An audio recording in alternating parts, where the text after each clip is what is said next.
Kung sabihin ko, adik, wala akong sinabi na gano'n. Adik, wala akong sinabi na gano'n. Adik, wala akong sinabi na gano'n. Alam ninyo, may drug addict tayo na presidente. Dating Pangulong Rodrigo Roa Duterte naglabas ng malaking pasabog. Matapos kumambyo ng may pulburon, may presidente tayong adik, at ngayon mga kababayan ko, in denial na siya. Antindi mga kababayan ko. Kaya gusto ko pong maliwanagan ng lahat ng mga kababayan natin kung ano nga bang merong behavior na ito. Ito ba ay epekto na nga ba ng fentanyl? O yung sinasabi nilang katandaan? Malalaman natin yan ngayon. Dito lang yan sa Biyahe ni Koy TV. Kung bago ka pa lang sa channel ko, please don't forget to like, comment, and wag mo na rin kalimutan mag-subscribe at i-hit mo na rin yung notification bell nang sa ganon lagi kang updated sa mga Biyahe ni Koy vlog every night. Let's do this mga kababayan ko. Eto po, pakinggan natin. Kay President, ganun pa rin ba i-challenge mo kapag natin? Ito po mga kababayan ko natanong po si President na ex-President Duterte sa kanya na mga sinabi niya against kay President Ferdinand Bongbong Marcos Jr. o kay Marcos Jr. patungkol sa sinabi niya na ito daw si Marcos na sabay daw silang magpapadrug test. Mga kababayan ko, ito po yung press con niya nung nakaraan lamang. Mga kababayan ko, press con niya po nung nakaraan lamang matapos niya magsalita sa Cebu na tila po ba ay naumay ang tao. Panoorin po natin mga kababayan ko.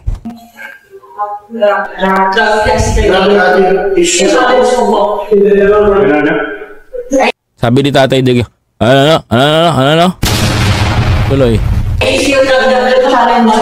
Si Presidente, wala akong sinabi na gano'n. Mama. Dito mga kababayan, mainggan nyo in denial na siya. You have to, even if you kill me 1,000 times, wala akong sinabi na taking a drug. Mr. Ex-President, hindi po yan ang pagkakasabi niyo. Wag po kayo magsisinungaling dito. Ito, nakakagulat mga kababayan ko. Ako, nagugulat ako dito. Pero kung sabihin ko, adik, wala akong sinabi na gano'n. Uy, siguraduhin mo yan Adik, wala akong sinabi na gano'n. Adik, wala akong sinabi na gano'n. Tignan nyo to mga kababayan ko. Wala daw sinabing adik si Pangulong Duterte na sinabi niya si Pangulong Bongbong Marcos.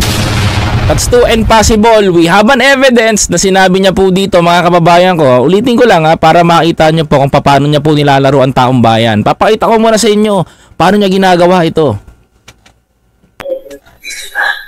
Pero kung sabihin ko, adik, wala akong sinabi na gano'n. Adik, wala akong sinabi na gano'n. Adik, wala akong sinabi na gano'n. Alam ninyo, may drug addict tayo na presidente. May drug addict tayo na presidente. May drug addict tayo na presidente. May drug addict tayo na presidente. Patay.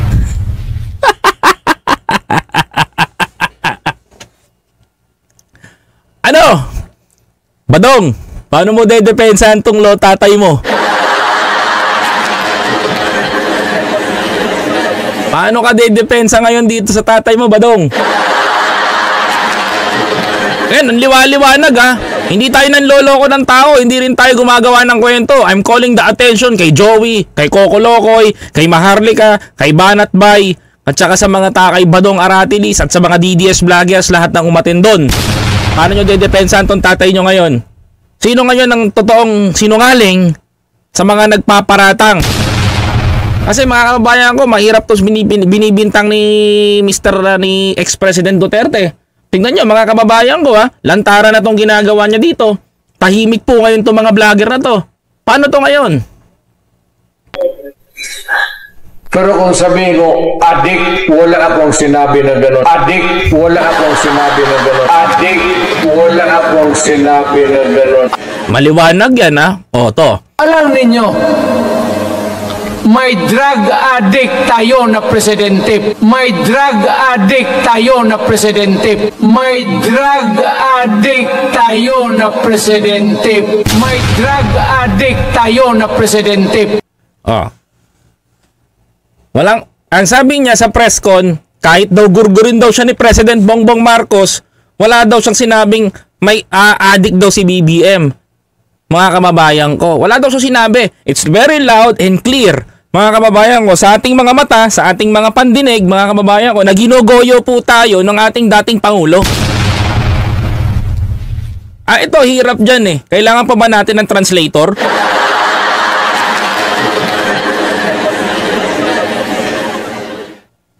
Kailangan pa ba natin ng translator, mga kababayan ko? It's very simple arithmetic, mga kababayan. It's loud and clear. Tayo na presidente. May drug addict tayo na presidente. May drug addict tayo na presidente. May drug addict tayo na presidente. Now, paano didepensa ng kampo ng mga vlogger ng mga Duterte to? Kung yung mismong iniidolo nyo, yung inyong pinapatronize, kahit kayo, niloloko. Diba? For unang laban, ganado, batak na batak, angat na angat ang pangalan, nagsisigaw sa Davao, nagsabi ng ganon, hindi ko talaga dapat tabihin ito. Gumanyan pa kayo. Kami yan, gumaganon-ganon pa. Diba? Papanik na nga ako, nagapandol-pandol na ako. May paganon-ganon pa. Ang ending, mga kababayan ko, mga sundalo, alam nyo, may drug addict tayong presidente. Pagdating sa interview, wala akong sinabing ano. Pagdating sa interview, ano? Oh. Taking a drug. Tinga. Pero kung sabihin ko, adik, wala akong sinabi na gano'n. Adik, wala akong sinabi na gano'n. Si Raulo, wala kayo nabogoyo dito. Mali yan, Mr. Ex-President. Mali yan. Huwag niyo po lokohin ng taong bayan, sir. Niloloko niyo taong bayan eh. Alam niyo ako lang. Komento ko dyan. Naaawa ko dun sa mga naaawa ko dun sa mga kaibigan ko eh. Sa totoo lang. Naaawa ko dun sa mga kaibigan ko because they are fighting for you because of the principle. Tapos sino niloko mo? Yung mga kaibigan kong dumalo doon?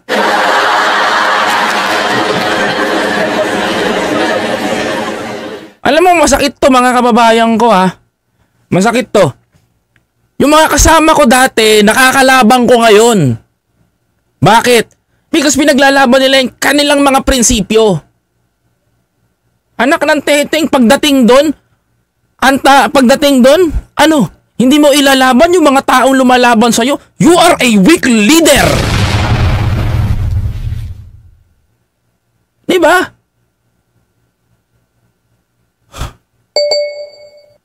I can imagine that, mga kababayan ko. No? Biruin mo, nagpakasira ng pangalan. Tinalikuran ang mga Marcos. Sumama sa iyo. Ang ending, nilaglag mo. Alam mo ano tinayaan ng mga kaibigan ko na yon? Na mga nakakalabang ko ngayon? Alam niyo kung ano? Kanilang kabuhayan.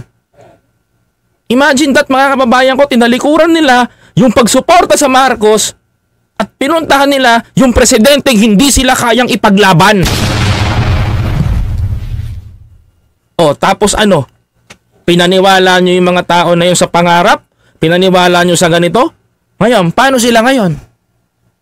Saan dadamputin yung mga yon? Nasira pangalan nila sa mga pag-support sa mga Marcos supporters because pinaglabang kanila.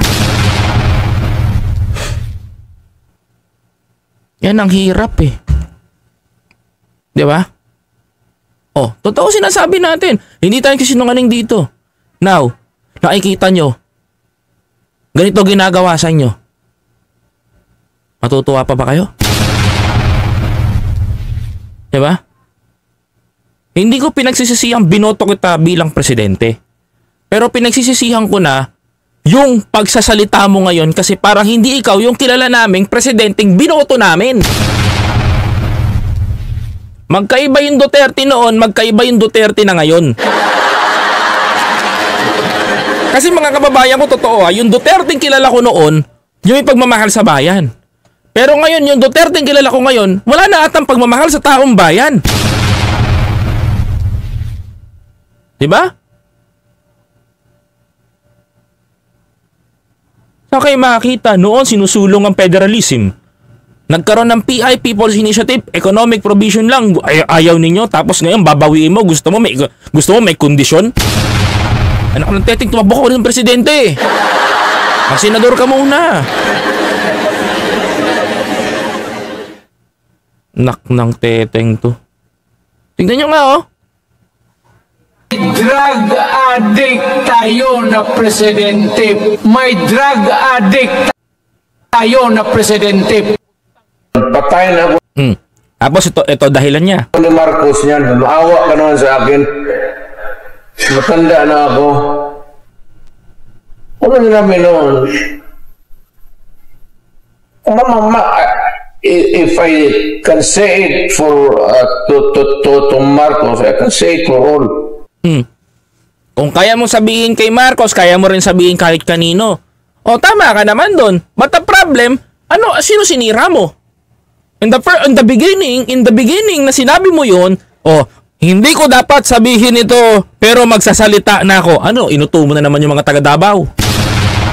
Tapos biglang kabig ka. Kasi ganito, ganyan, di lang ako makapagkampanya. Tapos pinangalanan mo si Pangulong Bongbong Marcos and you name drop Liza Araneta Marcos, Madam Liza.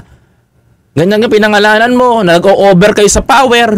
Tapos bandang uli, sasabihin mo nun sa campaign, sa prayer rally, na may presidente tayong bangag, may presidente tayong adik. Yan ang claimant mo. Tapos sa press conference mo, kagabi, ang ending, biglang bumaligtad ka. Bakit, Mr. Ex-President? Ramdam mo ba na tatagilid ang anak mo? Hindi, ako mga kababayan ko, ramdam mo ba na tatagilid si Sara? Baka kakuramdam niya na. Hindi, mga kababayan ko, baka kako nararamdaman niya na medyo tatagilid na si Sara. Bakit? Mga kababayan, paano ko nasabi, Okoy, paano mo naman nasabing tatagilid si Sara Duterte? Ang lakas-lakas sa survey nun. Di ba? Kahit anong lakas mo sa survey, tandaan mo to. Pag yung performance ang pinagbasihan at yung mga nagawa mo, wala pa rin magagawa yung survey. Isa pa sa mga nakikita ko, sinabi ko na to sa inyo, someday ang sisira kay Sara, tatay niya. Balikan nyo yung mga vlog ko. Tignan nyo yung mga sinabi ko doon. Kung maaalala ninyo mga kababayan ko, si Duterte, ang tatay niya ang sisira sa karir ni Sara bilang successor ng pagka-presidente sa Pilipinas. See what happened? Nangyari.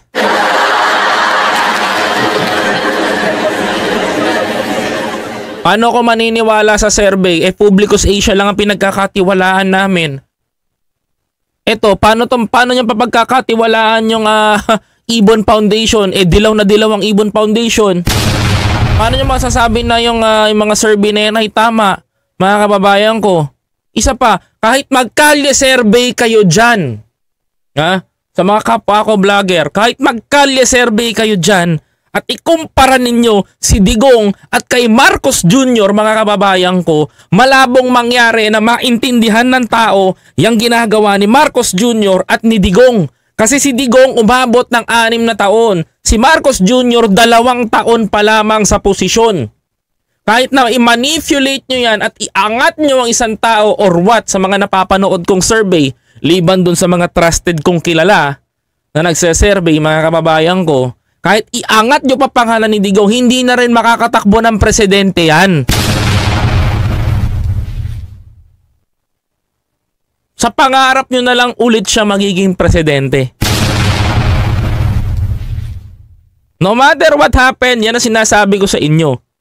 if Digong is preferring for his daughter na para maging successor ng pagka-presidente sa Pilipinas, I'm telling you this, guys, tapos na. Wala na. Wasak na, mga kababayan ko. Ako nga, mga kababayan ko, I don't know what's the reason. Ito nga, mga kababayan ko, ito sa totoo lang, mga kababayan ko, I don't know what's the reason, mga kababayan. Sa totoo lang, I don't know what's the reason kung bakit. This is true, mga kababayan ko. I don't know what's the reason kung bakit. Anong nangyayari? Even Senator Amy Marcos, nagpi-50-50 ngayon. 50-50 sa boto sa 2025. Hati na ang opinion ng tao. Mga kababayan ko, to be honest, hati na. Even Sara Duterte, if she is running for fresh presidency, mga kababayan, mag-iisip na taong bayan sa kanya eh. Sa totoo lang, mag-iisip na eh. Mga kababayan ko, kaya nakakapagtaka. Tapos sa bandang huli, sa speech niya, doon sa Cebu rally, suportahan si Sara. Paano susuportahan ng taong bayan si Sara that time?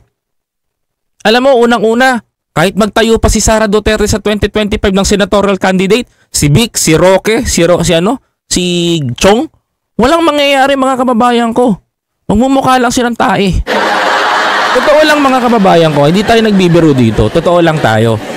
Kung tatakbo sila sa 2026, sa 2025, kahit tumakbo sila, hindi sila iboboto na, hindi nila maisosolid ang taong bayan. Totoo, mapapahiya lang sila. Bakit, mga kababayan ko? Eh dito pa lang sa ulo, nawasak na sila eh. Di ba? Sabi ko nga sa inyo eh, darating ang araw, si Digong din ang wawasak sa mga yan. Nangyari yung sinabi ko. Di ba? Hindi tayo bumingo. Pinredict lang natin yun. Tatamaan talaga si Digong.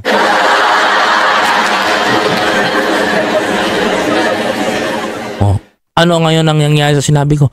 Totoo. May mali ba sa sinabi ko, mga kababayan?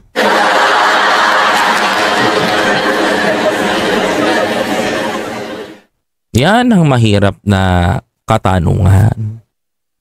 Diba? Now, sino ngayon ang paniniwalaan ninyo? Yung nagsasabi ng totoo o hindi nagsasabi ng totoo? Mga kababayan ko. To be honest, mga kababayan ko, para alam po ng taong bayan yan. Diba? Tuloy natin sinabi niya. Ayaw inawa kay antibiotic na tawa kay aspirin. They're all drugs. Yeah, totoo yun. They're all drugs. Ginagamit sa medicine. Ikaw nga, gumamit ka rin ng medicine na tinatawag mong drugs at yun ay fentanyl. Di ba? Fentanyl na very addictive na nakakasira ng utak ng isang tao. Ma'am Gemma Yambao, gandang gabi BNK. Ito and everyone, God bless BBM and thanks for your term sa mahal na Pangulong Bongbong Marcos. Maraming salamat po for your super chat. And Ma'am Gemma Yambao. Lagyan si Jassy, ma'am. Ngayon jacket. Ayan, di ba? Let's correct, mga kababayan ko. Napakahirap kasi na nakikita nyo ganyan. May ganyan tayo na presidente. Ang ending, mga kababayan ko, ano? In denial, ganito, ganyan ang gagawin. Sabi ko nga sa inyo someday wasak-wasak talaga ang grupo na yan. Kaya nga, Ate LB nagdag, andun si Badong sa Cebu. Diba? Diba? Kitang-kita ni Badong yon. O nangyari kay Badong? For sure, mga kababayan ko, na-disappoint din. Even Mayor Mike Rama, according to my resources doon, according to my resources doon, even Mayor Mike Rama umalis kagad sa venue. Bakit nag-alisan yung tao? Because they are disappointed sa mga gustong sabihin ni Digong. Di ba? Oh. Also si Harry Roque, sabi niya, abangan na lang nating mamaya si PRRD. Ano sinabi ni PRRD? Napanganga si Harry Roque. On that time, napahiya siya dun. Nung nagsalita si PRRD, inaasahan nila, mainit, malaman ang bibitawan ni PRRD. But suddenly, mga kababayan ko, question mark, bakit biglang kabig si Digong? Mga kababayan ko, bakit biglang kabig si Digong? Ano nangyari?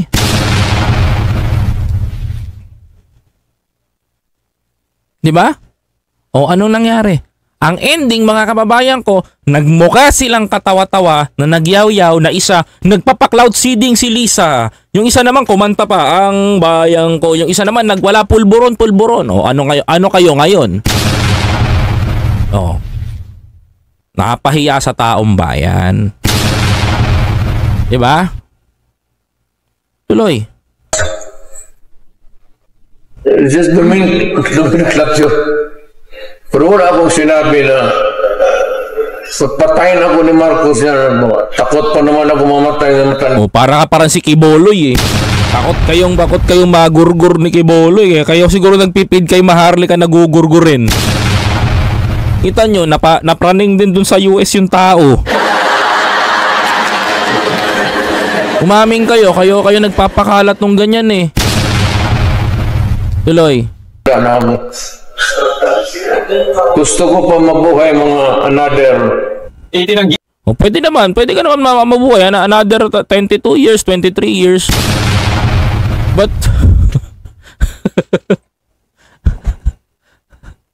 but please make sure na maayos ang kakalagyan namin. Huwag na kayo sumama. Magulo eh. Tingnan nyo tong balita ha, mga kababayan ko. Ni dating Pangulong Rodrigo Duterte na tumanggap siya ng baril. Ito ha. Diba? Mga kapatid, ngayon, alam nyo na. Huwag nyo na kami isama dun sa pangarap nyong magandang buhay. Sa inyo na yon. May tinatahak kami nila Pangulong Bongbong Marcos na maayos na buhay. That's it. That's enough. That's final. Yun lang ang gusto kong sabihin sa inyo. Ex-President Rodrigo Duterte. Stop.